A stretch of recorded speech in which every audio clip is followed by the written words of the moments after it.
Israel lançou um ataque recente contra o Irã, fazendo com que os membros do Hezbollah fugissem em várias direções.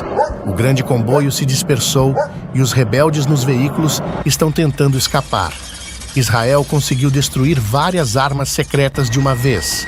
Os guardas revolucionários iranianos estão se dirigindo urgentemente para a área, pois dezenas de locais secretos foram explodidos e destruídos durante a noite. Bem-vindo ao nosso canal militar sobre os últimos acontecimentos na guerra liderada por Israel. Você pode se inscrever para ficar atualizado. Há atualizações importantes de última hora, então vamos revisar rapidamente com as últimas notícias com imagens reais. Em resposta às ações do Irã, Israel tomou medidas e todos os recursos da região estão começando a ser cortados. O Irã continua com suas ameaças de ataques e iniciou alguns nos últimos 2 dias, afirmando que irão realizar ataques com mísseis e drones contra Israel. Por isso, o Ministério da Defesa israelense está em alerta máximo e constantemente monitorando a região com inteligência para perceber que isso pode ser uma distração. Acontece que, enquanto o governo iraniano desvia a atenção, eventos importantes estão ocorrendo além da fronteira. Nos últimos 2 dias, o Irã tem constantemente ameaçado Israel, indicando que o país deve estar preparado. Isso resultou em alguns aviões e sistemas de defesa israelenses sendo mantidos dentro do país. Como os veículos especiais de Israel são mantidos dentro do país, podem surgir lacunas na inteligência. Normalmente, Israel usa veículos com antenas para monitorar a região. O objetivo do Irã é desviar a atenção para realizar outras atividades do outro lado. Algumas dessas atividades foram reveladas através dos esforços de inteligência. Durante as horas em que o Irã estava fazendo ameaças, ativou um depósito localizado entre o Líbano e a Síria. Há muitos depósitos do Hezbollah na Síria e o Irã, em acordo com o governo sírio, usa essas áreas para armazenar mísseis e armas especiais do Hezbollah.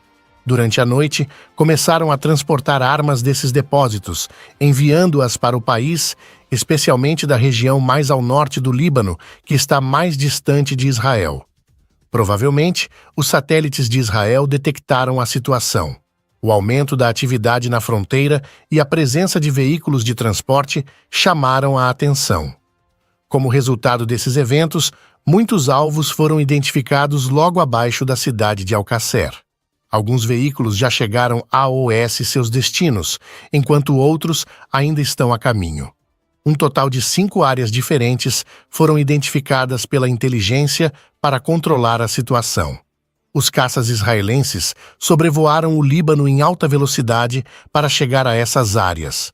O primeiro alvo era um depósito localizado na parte sul da cidade de Al-Qasser. Acredita-se que a maioria das remessas de armas foram despachadas desta área, ou que era um ponto de encontro antes de deixar a cidade. Como está na fronteira sul da cidade, caminhões e veículos partiram dali em direção ao Líbano. Os caças atingiram este local, causando uma explosão massiva na região. O segundo alvo dos caças eram os veículos na estrada. Seguindo as ordens do Irã, os membros do Hezbollah decidiram dividir a remessa, avançando com seus veículos por diferentes rodovias, tanto à esquerda quanto à direita, em direção ao Líbano. Após realizar um loop, os caças identificaram a localização exata dos veículos de transporte de armas na estrada e na aldeia rebelde, na área central. Esses veículos foram alvos da operação, resultando na dispersão e fuga dos membros da organização. O simples som dos caças causa grande perturbação nas organizações militantes. Finalmente, há uma aldeia chamada Qasser, na parte mais ao norte do Líbano. Este local é geralmente usado para coletar e preparar material contrabandeado através da fronteira. Acreditamos que algumas das armas contrabandeadas foram entregues aqui, pois os caças que chegaram à área também alvejaram um sítio nesta região. A explosão teria abalado a área, possivelmente destruindo o depósito e as armas na região. Desta forma, Israel destruiu 5 alvos diferentes em proximidade uma da outra. O plano secreto do Irã foi frustrado. Eles pretendiam atingir Israel com as armas contrabandeadas, mas as coisas não saíram como planejado. Depois, movemos para pontos um pouco mais ao sul. O Irã parece muito determinado a lançar um contra-ataque dentro de alguns dias. Após o incidente mencionado anteriormente, eles tentaram outra movimentação. Desta vez, tentaram entrar no país usando as estradas entre Damasco e o Líbano. Essas rodovias são constantemente monitoradas por Israel, às vezes com drones e outras vezes com satélites. Com base nas informações fornecidas por satélites, drones israelenses que chegaram à área tentaram identificar alvos. Hoje, um drone armado detectou um veículo na fronteira e recebeu informações de que continha importantes membros da organização. É provável que houvesse comandantes no veículo, planejando ataques contra Israel. Sabe-se que, após os recentes acontecimentos, o Irã enviou guardas revolucionários para o Líbano para organizar ataques a partir de lá. Alguns membros da Guarda Revolucionária conseguiram até cruzar a fronteira e compartilhar fotos do lado libanês. Israel está tentando determinar quais áreas o Irã está usando com base nessas fotos. Reconhecimento terrestre está sendo conduzido. Voltando ao nosso tópico, a informação sobre o veículo detectado foi comunicada ao centro e foi ordenado que o veículo não deveria cruzar a fronteira. Então, o drone armado disparou seus mísseis, atingindo diretamente o veículo. A fumaça preta indicava que havia armas e, embora em pequenas quantidades, munição no veículo. Os indivíduos no veículo estavam armados e tinham vindo para a área para realizar um ataque. Esse plano foi frustrado graças à ação rápida do drone. A inteligência israelense nos levou ao ponto zero da fronteira. Embora o Hezbollah não possa receber novas armas de apoio da retaguarda, eles continuam seus ataques sem diminuir o ritmo. Eles tentaram novos ataques com mísseis e drones em território israelense. Surgiram em aldeias nos trechos central e direito da fronteira, trazendo mísseis antitanque com eles. Tentaram usar as áreas montanhosas para atingir os pontos de controle com esses mísseis antitanque. Relatórios indicam explosões de vários tamanhos ao longo da fronteira. Os sistemas de defesa aérea não conseguem parar ataques de curto alcance com mísseis antitanque. Os membros estão cientes disso e tentam explorar essa vulnerabilidade quando chegam muito perto. Relata-se que não ocorreram problemas sérios como resultado dos ataques antitanque perto dos pontos de controle de Israel. Após os ataques, caças e unidades de artilharia atingiram as áreas de onde os ataques foram lançados. Disse que alguns membros do grupo foram neutralizados antes que pudessem escapar. Também, membros dos guardas revolucionários iranianos que haviam atingido o ponto zero da fronteira estão sendo procurados. Espera-se que esses membros sejam encontrados rapidamente. Por enquanto, estamos aguardando novas atualizações. Por último, as forças de defesa de Israel relataram que os lançadores de foguetes responsáveis por vários ataques ao sul de Israel foram destruídos em ataques de drones nas últimas horas. Aproximadamente 19 foguetes foram disparados da região sul de Gaza em direção a Israel. Recentemente, outro foguete foi lançado de Gaza em direção a Nahal Oz, mas foi interceptado pelo sistema de defesa Iron Dome, de acordo com o tenente-general Herzi Halevi. O chefe do Estado-Maior-Geral das IDF declarou que Israel está preparado para tomar novas ações contra aqueles que prejudicam o país.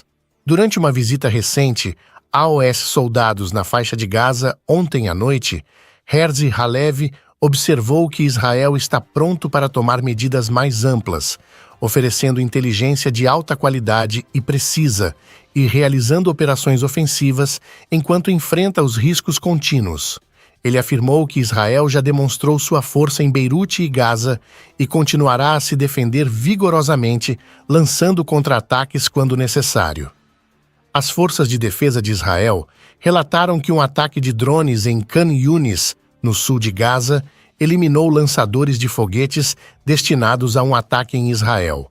Além disso, caças e drones da Força Aérea Israelense atingiram aproximadamente 35 locais. Isso, o governo israelense buscava retomar as negociações para um acordo de troca de prisioneiros com a administração de Gaza.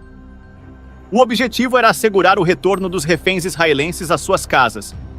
Contudo, o líder sênior de Gaza, Yahya, há muito tempo se opunha a aceitar os acordos propostos pelo governo israelense. A Organização Internacional da Cruz Vermelha, que atuava como intermediária no resgate de reféns em Gaza desde os primeiros dias da guerra, anunciou recentemente que não tinha recebido notícias dos reféns mais recentes mantidos em Gaza. Um representante da Cruz Vermelha mencionou que, sob circunstâncias normais, eles costumavam entrar em contato com os reféns em Gaza uma vez por semana. Nenhuma tentativa de contato foi bem sucedida por várias semanas, criando um clima de pânico no governo israelense. O silêncio prolongado sobre os reféns em Gaza levou Netanyahu a compartilhar, junto com suas declarações sobre a guerra, a dolorosa notícia de que 72 cidadãos israelenses, mantidos como reféns nos túneis de Gaza, foram eliminados pelos militantes. Inicialmente, o primeiro-ministro israelense abriu seu discurso mencionando os esforços contínuos para negociar um novo acordo de troca de prisioneiros, buscando o resgate dos cidadãos mantidos em Gaza. No entanto, a administração de Gaza rejeitou todas as ofertas, alegando que os militantes não estavam considerando um cessar-fogo. Durante o pronunciamento, Netanyahu, visivelmente abalado, não conseguiu conter suas lágrimas ao anunciar a devastadora notícia da perda dos reféns israelenses. Persistirão na luta pelo resgate dos reféns restantes, como prometido por Netanyahu. Enquanto os Estados Unidos e a Grã-Bretanha continuavam operações no solo do Iêmen, o exército israelense lançou um ataque sem precedentes no território de Gaza para vingar-se dos militantes. Em um comunicado, Netanyahu, que já havia feito várias declarações desde o início da guerra, desta vez não conseguiu conter suas lágrimas durante o discurso após a revelação de que buscariam vingança contra Gaza. Logo após o anúncio de Netanyahu, o chefe do general israelense, Herzi Halvi, divulgou que uma nova operação, denominada Operação Vingança, foi lançada apenas 2 horas depois do ataque. A notícia da eliminação dos reféns israelenses pelas milícias de Gaza gerou grande confusão entre os soldados israelenses estacionados no quartel-general do exército em Gaza. Milhares deles pediram permissão a OS comandantes para adentrar as fronteiras de Gaza, empunhando armas e entoando cânticos de vingança, marcando um novo capítulo tenso na situação. No interior do exército, a inação não foi tolerada. O chefe do Estado-Maior israelense, Harry Halevi, não ignorou os apelos dos soldados israelenses. Em resposta, ele iniciou uma operação chamada Operação Vingança, afirmando que todos os militantes em Gaza seriam destruídos. Após esse pronunciamento, a Força Aérea Israelense despachou 18 caças para o espaço aéreo de Gaza simultaneamente. Ao mesmo tempo, as tropas israelenses na faixa de Gaza, seguindo as ordens de seus comandantes, avançaram em direção ao território de Gaza. Os aviões de guerra israelenses conduziram operações aéreas e ataques em 4 áreas distintas de Gaza. Um intenso bombardeio de mísseis foi lançado em locais como Khan Yunus, Bon Suala, Kizan an-Nahar e Al-Madar, conhecidos como áreas de concentração de militantes em Gaza. A Força Aérea Israelense realizou cerca de 53 ataques com mísseis em apenas 2 horas, sendo Khan Yunis a região mais impactada pelas explosões, que resultaram em chamas e fumaça intensas. A situação se tornava cada vez mais crítica. A região de Yunis foi subitamente envolta em escuridão quando colunas de fumaça e chamas se ergueram, obscurecendo completamente o céu. Os ataques incisivos realizados pelos pilotos israelenses resultaram em uma visão apocalíptica, onde o firmamento se transformou em uma tapeçaria de destruição. Apesar de terem conseguido evadir-se temporariamente desses ataques devastadores, as tropas israelenses posicionadas estrategicamente na faixa de Gaza, apoiadas por uma operação em pleno curso, não demoraram a contra-atacar, lançando morteiros com precisão milimétrica. As forças israelenses retaliaram com força total, visando pontos estratégicos nas áreas de Yunis e Bon Soa. A consequência desse contra-ataque foi uma devastação sem precedentes, onde inúmeros pontos militares foram varridos do mapa. Alega-se que 7 postos militares distintos e 3 entradas de túneis, anteriormente controlados por militantes em Gaza, foram reduzidos a destroços. Enquanto as explosões ecoavam, os ataques aéreos ecoavam simultaneamente, lançando uma sinfonia infernal sobre o campo de batalha. O acampamento de Nerat e as áreas de Jabalia, em Gaza, tornaram-se alvos dos pilotos israelenses, ampliando ainda mais o teatro da guerra.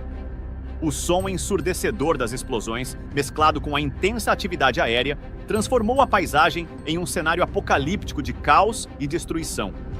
Em uma operação aérea, o exército israelense atacou com sucesso um posto militar utilizado por militantes na área do acampamento Nerat, conseguindo neutralizar 13 combatentes posicionados no posto avançado. Simultaneamente, uma estação de tratamento de água, empregada por militantes em Gaza, na região de Jabalia, tornou-se completamente inutilizável devido aos ataques precisos das aeronaves de guerra israelenses. A falta de uma operação significativa do exército israelense em Gaza até o momento está relacionada aos reféns israelenses mantidos